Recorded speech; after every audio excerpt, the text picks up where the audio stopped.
שמע ישראל יהוה אלוהינו יהוה אחד ויתו יהוה אלוהינו בכל אבק ובכל משק ובכל מעלה.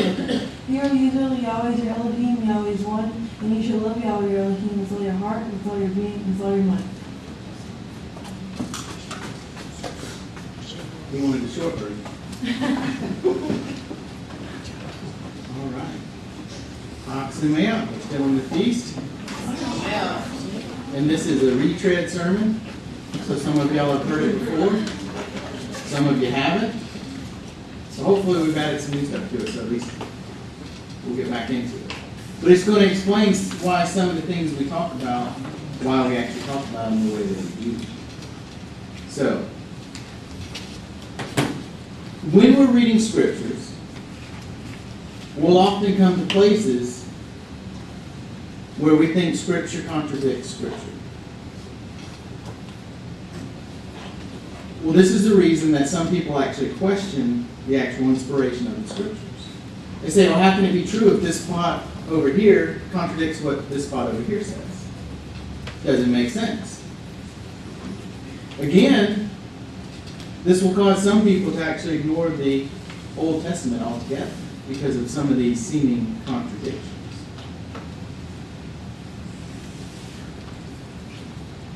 We have paradigms or paradigms that cause us to read with preconceived ideas.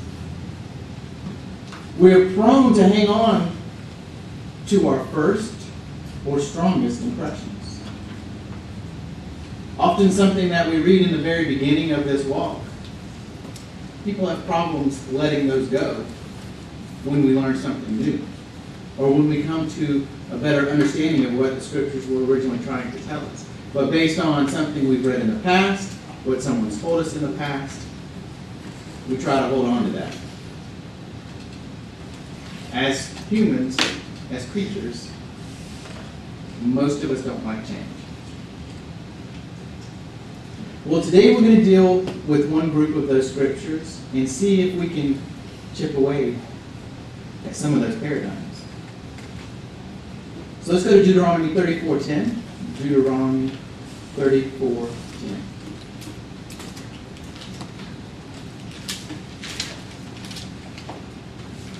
And since then, no prophet has arisen in Israel like Moshe, whom Yahweh knew face to face.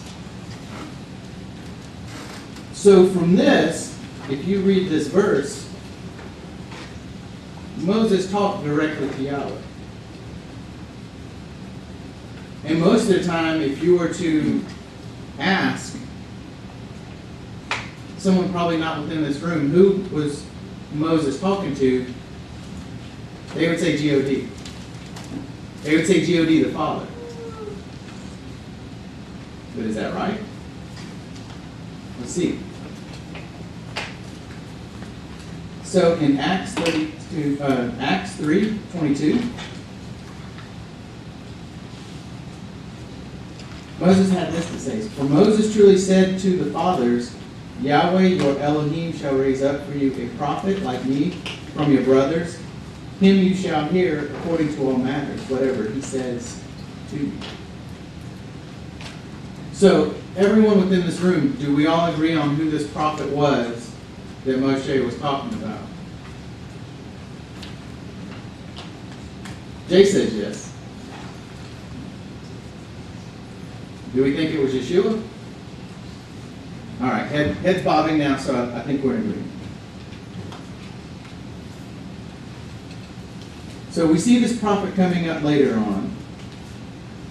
We see that this person Moshe talked to had the name Yahweh. Let's go to Exodus 24:9. Exodus 24:9.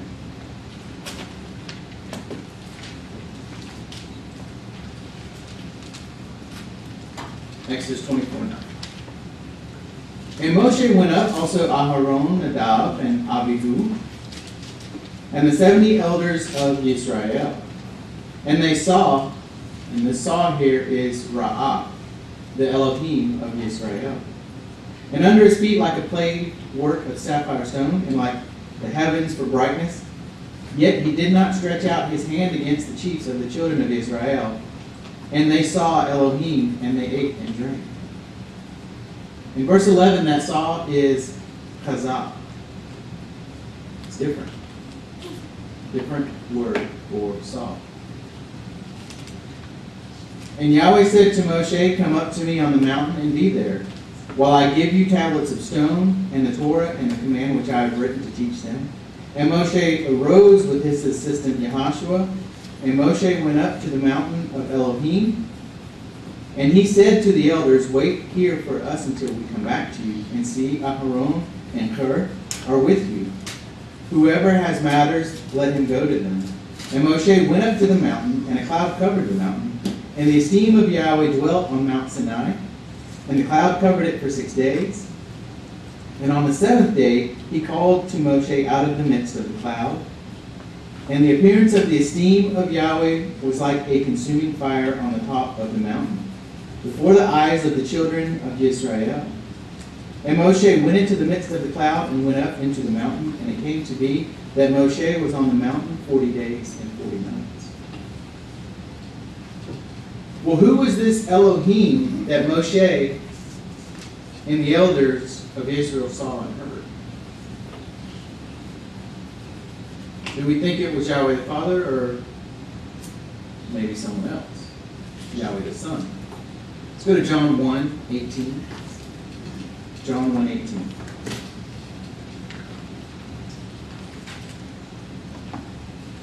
No one has ever seen Elohim. The only brought forth Son, who is in the bosom of the Father, he did declare. So, in this verse, it's saying that no one's ever seen Elohim. But someone just did see Elohim because it says so. Moses and the elders saw Elohim. Moses talked to Elohim and knew him face to face. Well, if you read in these notes we have, it says that the Son is the pre-existent Son declared, and was the one who appeared to the men. Now, if you have the new ISR, that's not in there. They've taken it out since then. Why? I don't know. It's a great note. But we do know people that do not believe in the pre-existence of Yahshua. So maybe they took it out because of controversy. You can't have two groups using the same book with separate beliefs. Was there proof that Yahshua was from the beginning? Let's go to John 1. I'm going to start off in 1. John 1:1. In the beginning was the Word, and the Word was with Elohim, and the Word was Elohim. He was in the beginning with Elohim. All came to be through him, and without him not even one came to be that came to be. In him was life, and the life was the light of men. And the light shines in the darkness, and the darkness has not overcome it. There was a man sent from Elohim, whose name was Yahshua. This one came for a witness, to bear witness of the light, that all might believe through him. He was not the light, but that he might bear witness of that light. He was the true light which enlightens every man coming into the world. He was in the world, and the world came to be through him, and the world did not know him. He came to his own, and his own did not receive him. But as many as received him, to them he gave the authority to become children of Elohim, to those believing in his name, who were born not of blood, nor of the desire of flesh, nor of the desire of man, but of Elohim. And the Word became flesh and pitched his tent amongst us. And we saw his esteem as of an only brought forth of a Father, complete in favor and truth. So just so y'all know, in verse 14, when we talk about Messiah being born during tabernacles, this is one of the verses that we think points to that. Because it says he pitched his tent amongst us. And in scriptures, when it talks about pitching tents, it's normally during Sukkot. So Yahshua is from the beginning. He was there. It's already been said that no one has ever seen Elohim, but someone's seeing Yahweh. So we're going to go through this. We're going to look at these scriptures, and we're going to go through and see if we can prove this out as we go through these things. So let's go to John 5:37. John 5:37.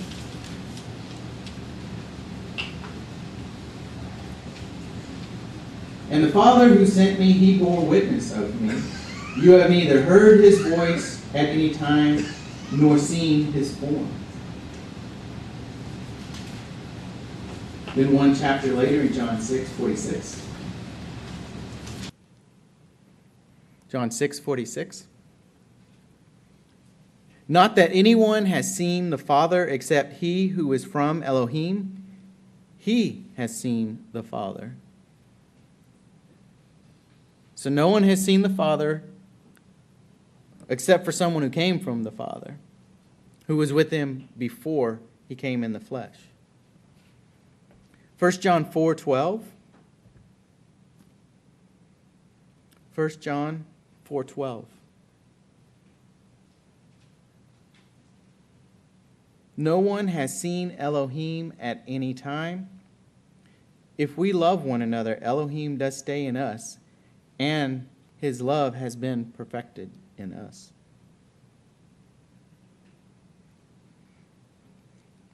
First John 4:20. 1 John 4:20. If someone says, I love Elohim, and hates his brother, he is a liar. For the one not loving his brother whom he has seen, how is he able to love Elohim who he has not seen? So once again, talking about this Father that we have never seen. And then 1 Timothy, sorry. There's no 1 Titus, there's only one Titus. But 1 Timothy 6:16. 1 Timothy 6:16.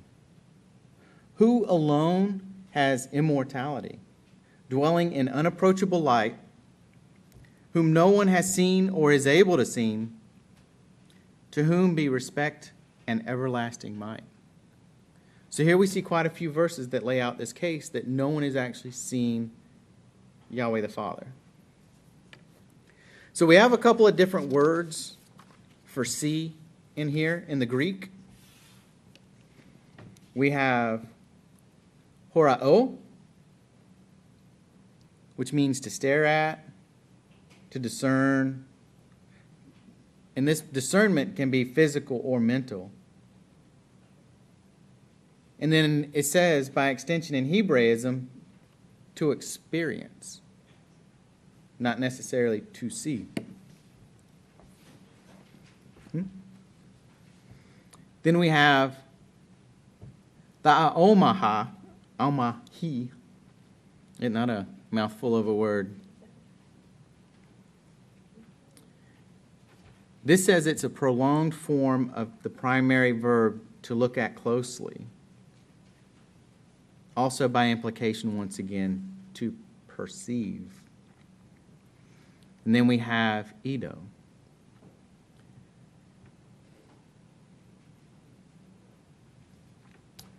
And this is used in certain past tenses, the others being borrowed from the equivalent, properly to see. And this also can be a literal or figurative to see or to know.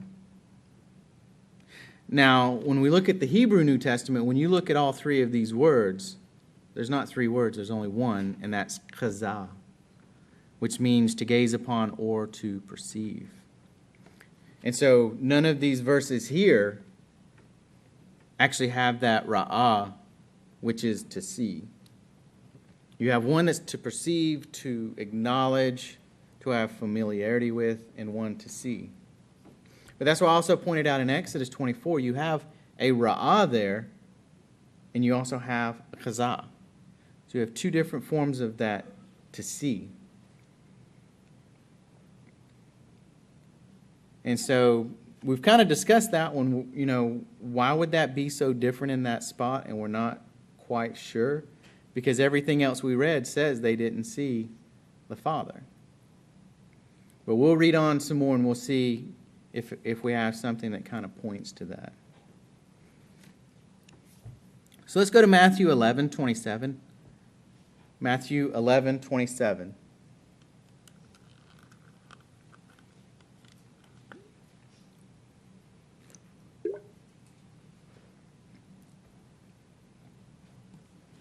All have been handed over to me by my Father, and no one knows the Son except the Father, nor does anyone know the Father except the Son, and he to whom the Son wishes to reveal him. So this is what we can say about that chazah, that familiarity to know Yahweh, to understand what Yahweh has for us. In Deuteronomy 4:12,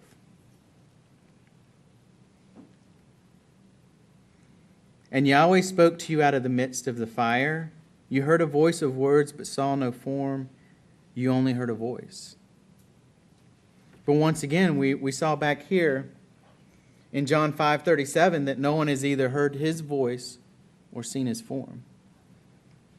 So there obviously has to be someone there that's giving this voice. Let's go to Numbers 12:8. Numbers 12:8. I speak to him mouth to mouth, and plainly and not in riddles, and he sees the form of Yahweh. So why were you not afraid to speak against my servant Moshe? But notice the key phrase there. It says he sees a form of Yahweh.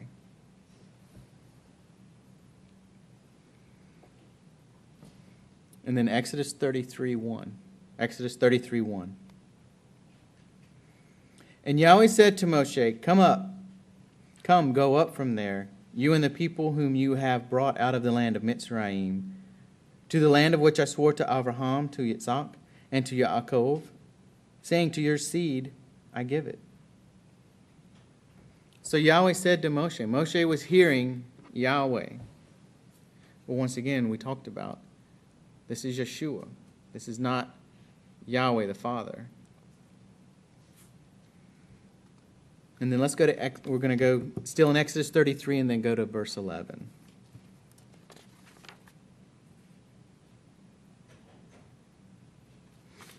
Exodus 33:11. Thus Yahweh spoke to Moshe face to face as a man speaks to his friend.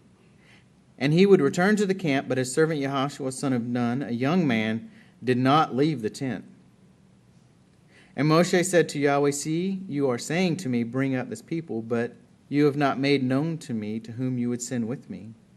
Though you have said, I know you by name, and you have also found favor in my eyes. And now please, if I have found favor in your eyes, please show me your way. And let me know you so that I find favor in your eyes. And consider that this nation is your people. And he said, My presence does go, and I shall give you rest. And he said to him, If your presence is not going, do not lead us up from here. For how then shall it be known that I have found favor in your eyes, I and your people, except you go with us? Then we shall be distinguished, I and your people, from all the people who are upon the face of the earth. And Yahweh said to Moshe, Even this word you have spoken, I shall do. For you have found favor in my eyes, and I know you by name. Then he said, Please show me your esteem. And he said, I shall cause all my goodness to pass before you, and I shall proclaim the name of Yahweh before you. And I shall favor him whom I favor, and I shall have compassion on him whom I have compassion. But he said, You are unable to see my face, for no man does see me and live. And Yahweh said, See, there is a place with me, and you shall stand on the rock, and it shall be, while my esteem passes by, that I put you in the cleft of the rock, and cover you with my hand while I pass by. Then I shall take away my hand, and you shall see my back, but my face shall not be seen.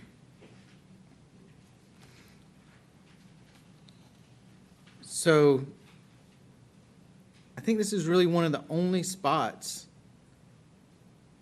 where someone asks to see Yahweh, Yahshua, in their special form. And this Yahweh, Yahshua, says, even though I speak to you face to face, you still can't handle seeing the true me. Seeing into my face, seeing the full esteem of me is not something you're capable of handling. And so we know the story that Yahweh takes Moses, puts him in the cleft of the rock, covers it up. As he walks past, Moses views his back. But we still have to go back to John that no one has ever seen the Father, Yahweh. So this is still some special form of Yahshua that Moses gets to see at this time. So who else saw Yahweh and talked to Yahweh? Abraham. Let's go to Genesis 17:1. Genesis 17:1.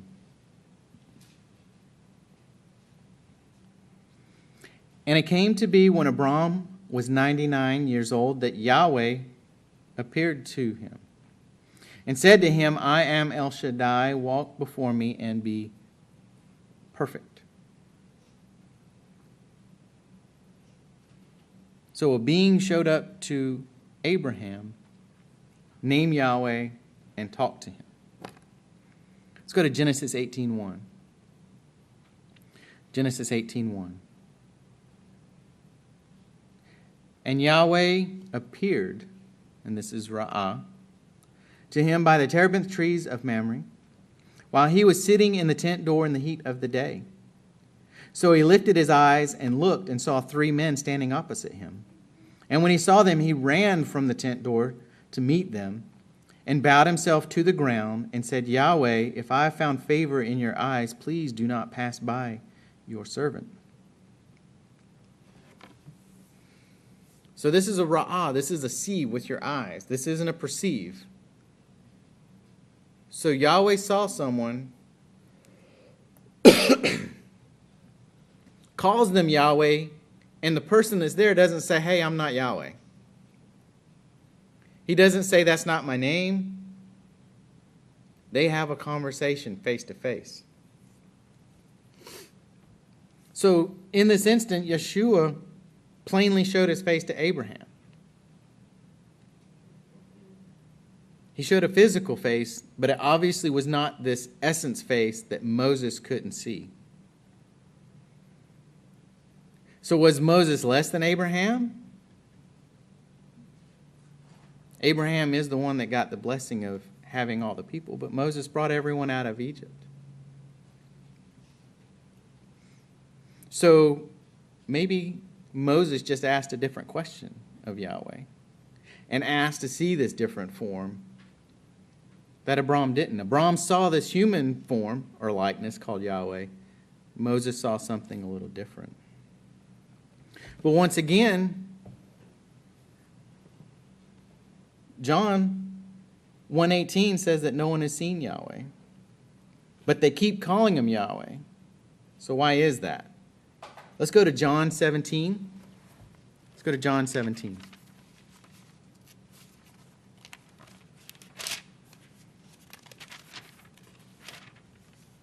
John 17, and we're going to go to verse 11.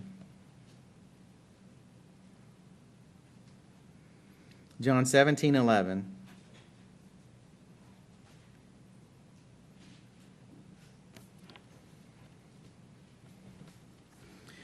And I am no more in the world, but these are in the world, and I come to you. Set apart, Father, guard them in your name which you have given me, so that they might be one as we are. When I was with them in the world, I was guarding them in your name, which you have given me. And I watched over them, and not one of them perished, except the son of destruction, that the scripture might be filled. And now I come to you, and I speak these words in the world so that they have my joy completed in them. I have given them your word, and the world hated them because they are not of the world, as I am not of the world. I do not pray that you should take them out of the world, but that you should keep them from the wicked one. They are not of this world, as I am not of this world. Set them apart in your truth. Your word is truth. As you sent me into the world, I also sent them into the world. So we see there, Yahshua says, Yahweh gave him a name too. Yahweh let his name be called on Yahshua when he came to these people in the Old Testament. We see Yahweh was never seen, but Yahshua was. Yahshua came later on to be born in this physical form, and still carried part of that moniker when he was called Yahshua, Yah's salvation. So let's go to 1 Corinthians 10:1. 1 Corinthians 10:1.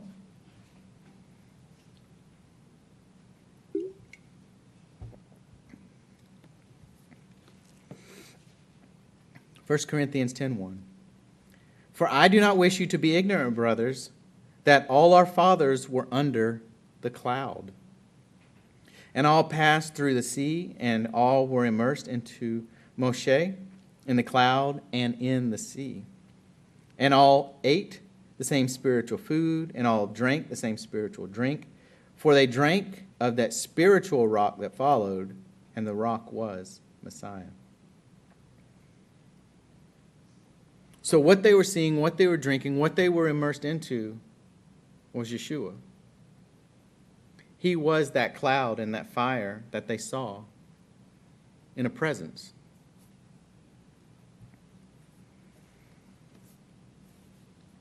And then let's go to Exodus 20:1.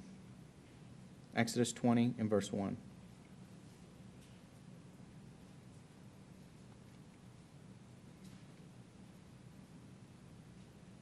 And Elohim spoke all these words, saying, I am Yahweh your Elohim, who brought you out of the land of Mitzrayim, out of the house of slavery. You have no other mighty ones against my face. You do not make for yourself a carved image, or any likeness of that which is in the heavens above, or which is in the earth beneath, or which is in the waters under the earth. You do not bow down to them, nor serve them. For I am Yahweh, your Elohim, am a jealous El, visiting the crookedness of the fathers on the children to the third and fourth generations of those who hate me, but showing kindness to thousands, to those who love me and guard my commands. You do not bring the name of Yahweh, your Elohim, to naught, for Yahweh does not leave the one unpunished who brings his name to naught. So Yahweh doesn't want us trying to create something that represents his esteem. All he wants for us is to know him and to understand him. He wants us to walk with him.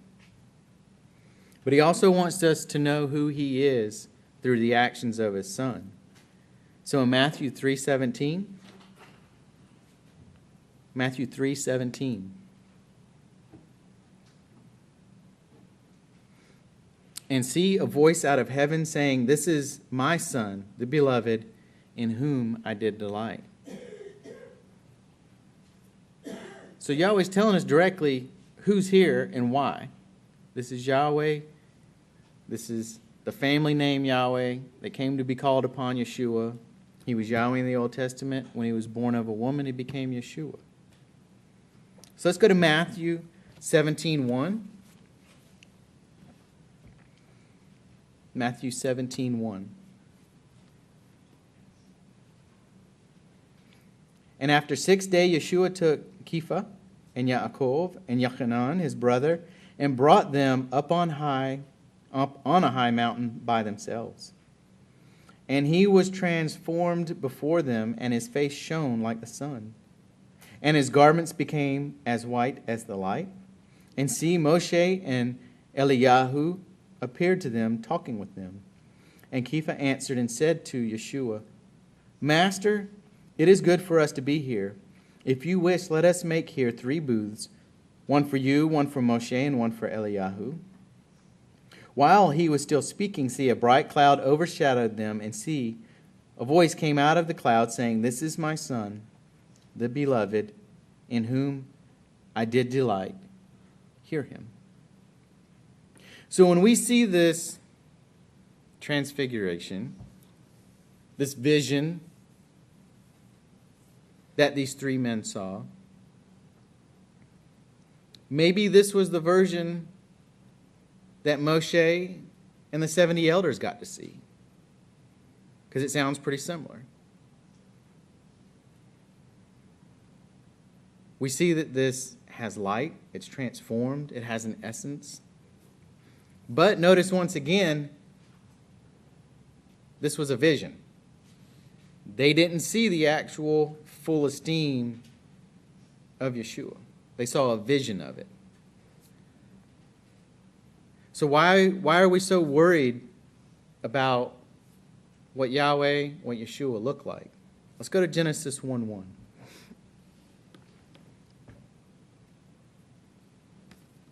Genesis 1:1.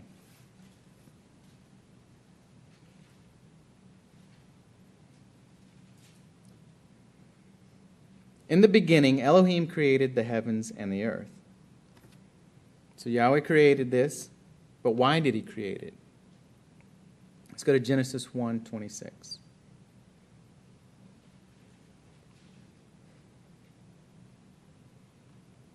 And Elohim said, Let us make man in our image, according to our likeness, and let them rule over the fish of the sea, and over the birds of the heavens, and over the livestock, and over all the earth, and over all the creeping creatures that creep on the earth.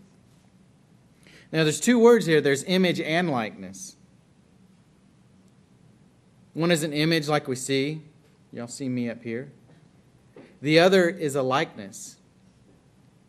It means his esteem. One we've gained, one we're working towards. We're in Yahweh's likeness right now in this form. We're in his image. We're working to be in his likeness when we will be perfected like Yahshua was, without sin, without stumbling. So that's why it's so important to start to understand the difference between seeing Yahweh, perceiving Yahweh, being in his image, and being in his likeness. But it's also important to remember we're trying to break down paradigms, which a lot of us in here already have. But we need to be able to discuss this with our family members and the people who don't know the truth, or who have not come out of that paradigm, that the people weren't seeing Yahweh in the Old Testament. They were seeing Yahshua, who was pre-existent. And even the scriptures tell us that he was the one being perceived back then in the Old Testament. And how do we gain this knowledge? Let's go to 2 Peter 1:21.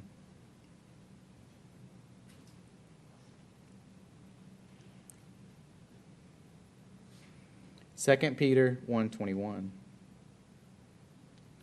For prophecy never came by the desire of man, but men of Elohim spoke, being moved by the set-apart Spirit, by the Ruach HaKodesh. That's how we start to gain this understanding, is having this Ruach HaKodesh that guides us through these scriptures. We have to have Yahweh's Spirit to teach us, to come out of those old paradigms that weigh us down. Well, let's go to Revelation 21:1. And this is what we're working towards. Revelation 21, verse 1. And I saw a renewed heaven and a renewed earth, for the former heaven and the former earth passed away, and the sea is no more. And I, Yochanan, saw the set-apart city, renewed Jerusalem, coming down out of the heaven from Elohim, prepared as a bride adorned for her husband. And I heard a loud voice from the heaven saying, See, the booth of Elohim is with men, and he shall dwell with them.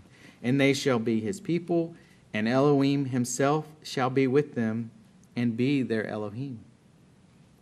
And Elohim shall wipe away every tear from their eyes, and there shall be no more death, no mourning, no crying, and there shall be no more pain.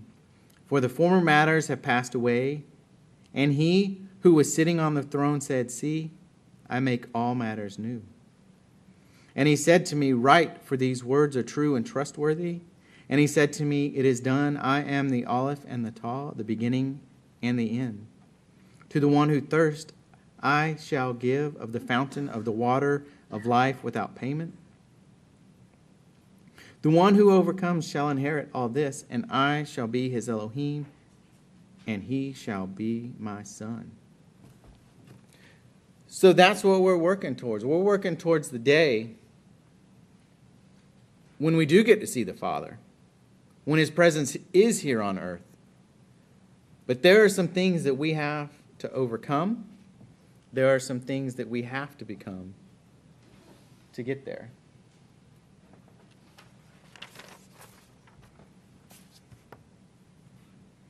Okay.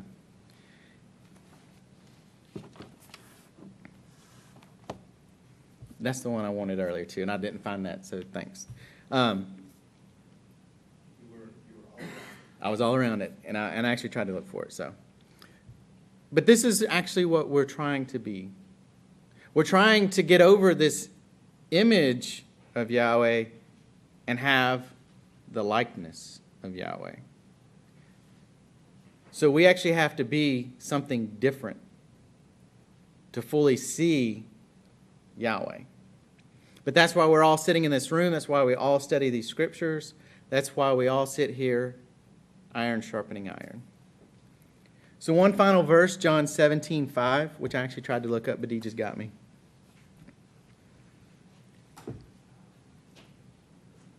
John 17:5.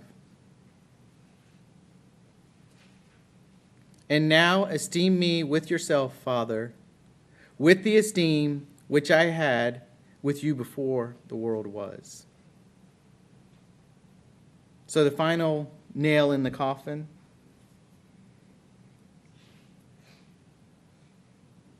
Yahshua was the Yahweh of the Old Testament. He was what they saw. But imagine all the things that these people saw and how miraculous they thought it was.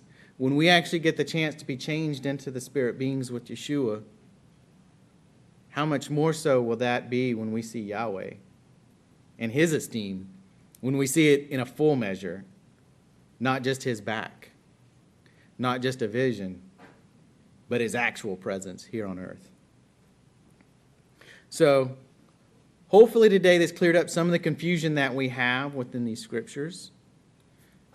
And hopefully this will help us to extend our thinking on this matter and move past these paradigms. Hopefully we will always be able to break through the paradigms that can sometimes hold us back. So may Yahweh bless you, and may Yahweh guard you, and may Yahweh make his face to shine upon you.